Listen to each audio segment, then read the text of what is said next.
So I am known for my color and my pop in my editing, but every now and then I find an image that just has to be in black and white. But how do you know when you should leave an image in color or it deserves to be a black and white? Over the years, I have created a system for quickly making that decision, and I'm going to share it with you in this video.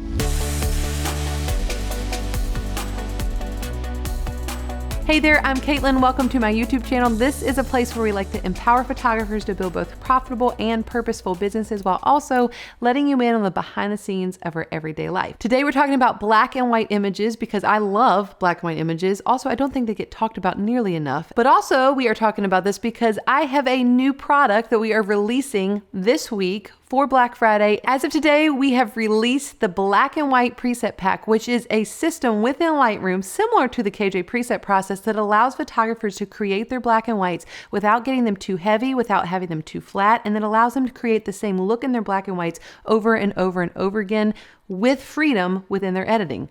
It's amazing because it allows photographers to find their style in black and whites when previously photographers normally only find their style within color editing. So the black and white preset pack is created very similarly to the KJ preset process. So if you don't understand what the KJ preset process is, let me explain. It's not the traditional preset you can just buy and click and wow, there's something on the image. We hope it works. Sometimes it doesn't. The KJ preset process is a 4-step system that takes photographers through the process of guiding them through editing their images in a way that allows freedom, but also keeps boundaries and guardrails up so that their images and their edits stay consistent. So the black and white preset pack mirrors this same concept. You're going to pick a base black and white. There are 8 options for base black and white options for your edit. And then once you select your base black and white, there are refinement options that allows you to tweak it and make it exactly how you need it, whether that's adding more pop, whether it's removing some heaviness, whether it's bumping up some clarity, reducing some highlights. It's a guided process to help you consistently create black and whites that are consistent with your style, your brand, and your overall look as a photographer. So if you're a photographer that is editing your black and white by simply just clicking the black and white button or reducing saturation on the saturation slider, there's so much you're missing out on with your black and white editing. If you are watching this the week that it was released, it is on sale right now along with the rest of our entire store. Everything that we have created is on sale right now, whether it's technical courses, the business collection, templates, ebooks, everything. It's on sale right now. And the preset process is actually bundled with the black and white preset pack, and it's 50% off. If you are watching this in the future and the sale is over, still click the link below. Learn more about it. If you struggle with editing, you struggle with consistency, you struggle with skin tones, and you struggle with black and whites, it is still worth checking out, learning more about. We run sales all the time. So definitely make sure you're on our email list. Make sure you subscribe so you don't miss sale opportunities in the future. Okay, so I wanted to get that out there. That is why we were talking about black and whites, but now let's jump into 3 ways you can determine whether or not an image should be black and white when you're editing. The next 3 questions that I ask, if you can answer yes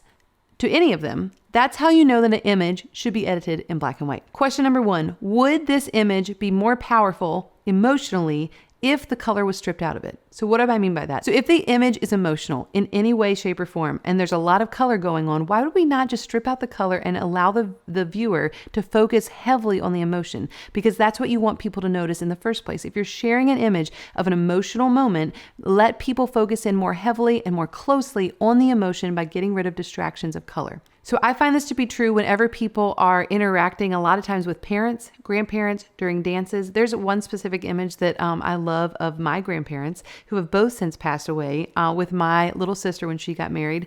And when it was in color, it was beautiful, but it was a lot of green, a lot of bright in her bouquet and the flowers in the background. There was a lot of color. But when I turned into black and white, all of a sudden you see your eyes go to the interaction of my granddad and her. My granddad was the sweetest little old man. He was so sweet. And it captures him so perfectly in this photo, and you missed it when it was in color. So this is a great example of an image where it became more powerful when I got rid of the distraction of color. Color's not bad. But if you're trying to evoke certain emotions and highlight certain emotions in a photo, sometimes you've got to take away things that are going to strip away some of that impact. And sometimes that's color. So If the photo is emotional, seriously consider stripping the color out, making it black and white so that people focus on the emotion and the interaction between the two people instead of focusing on some other distracting elements. Number 2, consider, are there really bright, distracting images in this photo that are going to really mess up kind of the flow and the color theme of the entire day, the gallery, or even your blog post? So for example, sometimes I've photographed really beautiful ceremonies and the light is really pretty, but there's like 2 women wearing like bright neon dresses right next to the aisle. It's just unfortunate. Like for a kiss shot during a ceremony, the colors may be pretty, but if there's like, really neutral pastel colors to the wedding theme for the day, but then you got 2 people wearing bright neon clothes, I'm probably going to blog that in black and white. Why? Because I don't want people's eyes to go to those bright neon clothes. I want the couple to be the focal point. I want the couple to be where everyone's eyes go first. So side note, when I'm saying blog, I blog every single wedding I shoot. I blog every single engagement session that I shoot, and I've done that for 13 years. It's a great marketing tool if you never tried it. But when I say I am shooting this for the blog or editing for the blog, yes, I mean it's for the blog post, but ultimately I'm also saying it's for the album. So the photo that is from the ceremony of the kiss, there's going to be a color version in their gallery, of course, but I might edit one of my favorites in black and white because I'm hoping they will use that black and white in the album. So those distracting neon dresses from the wedding guests are not going to appear in their album and throw off the whole spread. All right, number 3, will this photo technically work out as a black and white? Meaning, are there a lot of busy details in the background or in the foreground? Are there a lot of what some people call high frequency areas in the image? If there are a lot of high frequency areas or heavily detailed areas of the image, sometimes a black and white is just going to make the image look really, really confusing. So even if it's emotional and even if there's like something really bright in the background, it may still not work as a black and white because technically there's just so much going on. So a lot of times I find that my best black and whites are black and whites that I'm shooting with a higher compression lens where the subject is in focus and it's tack sharp, but the background kind of melts away into this really pretty, beautiful bokeh. And so when you turn something in black and white, what happens is that your eyes cannot necessarily differentiate the different objects because the color is missing. And so if you've got too much detail, it makes your brain kind of get confused and you don't enjoy looking at it. It's actually just, it's kind of painful to look at, or you don't enjoy it. You're not going to stop and see a busy black and white and be like, oh, wow, I'm captured by that. Why? Because it's too hard for your brain to try to make out what you should be focusing on. So a black and white technically has to be made up of the right stuff in order, and that's a very technical way of saying it, but you've got to have the right key components to the foreground, the background, and even to the subject. So if I had a bride or an engagement session where the bride's wearing like a really complex flowery shirt, honestly, it would probably be hard to do a lot of black and whites with that pattern on the shirt because it could be really distracting. However, if I have a bride and groom that are walking and I'm shooting with a high compression lens like an 85 and the background is like a really pretty wheat field and it's just nothing but blurry bokeh, that's going to be a really epic black and white portrait.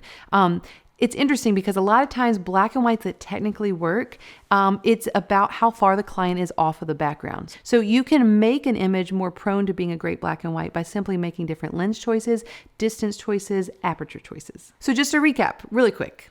If your image is highly emotional, really great emotional moment. If your image has some distracting color elements that are really like, oh gosh, it's hard to look at. 3, if your image has the potential like technical aspects to make a good black and white, meaning nothing too busy, nothing too high definition, then you've got yourself a winner. You've got yourself a great black and white. Now you just need to go edit it in a fast, efficient, and consistent way. And if you need help with that, I've now got a solution for you. So anyway, I hope you enjoyed this. I'm glad you tuned in. If you've ever worried about, gosh, am I editing the right images in black and white? Maybe this will give you a little bit of guidance. So I hope you will subscribe, that you will tune in next week for our next episode. Thanks for tuning in. Leave comments or questions below. We try to read and respond to as many as we can. Thanks for tuning in. I will see you next Thursday.